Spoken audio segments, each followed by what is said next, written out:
Well, you may have seen statistics or reports about widespread addiction issues impacting Americans. Well, according to the 2023 United States National Survey on Drug Use and Health, 48.5 million people, or nearly 17% of Americans aged 12 and older, are battling a substance use disorder, and they did so in this past year. Well, fewer than 10% ever sought treatment.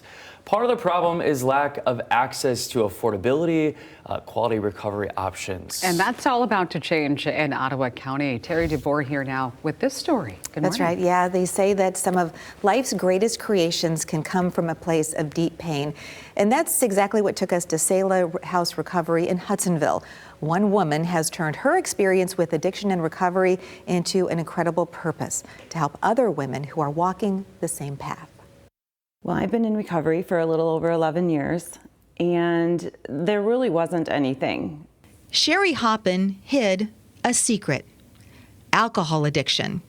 She worked in ministry, was a bright light in the community. But alone at home, darkness won. I give all the credit for my recovery to God, and I wanted that to be the foundation of any place that I would consider going to for rehab. Sherry would soon realize she wasn't alone.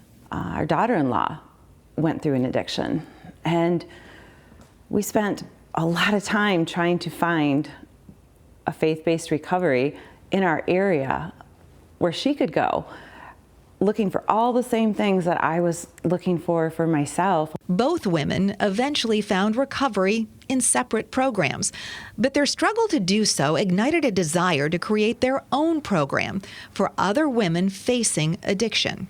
In fact, I would say almost all of Selah House Recovery is built on our experiences and what we would want if we were going to write that program ourselves, which we have.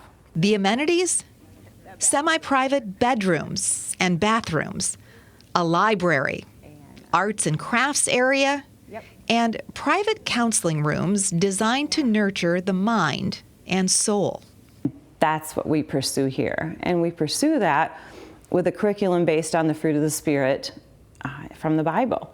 And it's how God calls us to live, love, joy, peace, patience, kindness, goodness, faithfulness, gentleness, and self-control.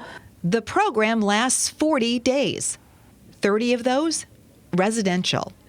The additional 10 days, aftercare. The goal starts out as yes, to quit drinking or to quit using whatever your substance is.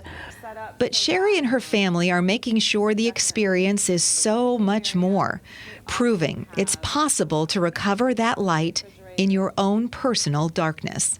But it's my goal, and I believe it's possible for everyone, that you're going to discover a new joy in life that is so much greater than what you're leaving behind that you won't have a desire to go back. Selah House had the first group of women start the program last week, Monday, February 10th. And if you are interested in the program, we do have a link for you to check out the web version of this story at fox17online.com. And Sherry's journey started by writing a book about her recovery. She started a blog, a podcast, became a speaker, and then she said so many women were reaching out because they just didn't find the help they needed. And so she and her family decided to start this program. It really is incredible. And beautiful inside, too. It is wonderful there, yeah. So comfortable, but that's part of feeding the body, the mind, and the soul through this journey. Yeah, critical support for their sober journey. All right, Terry, Exactly. Thanks so much for that story.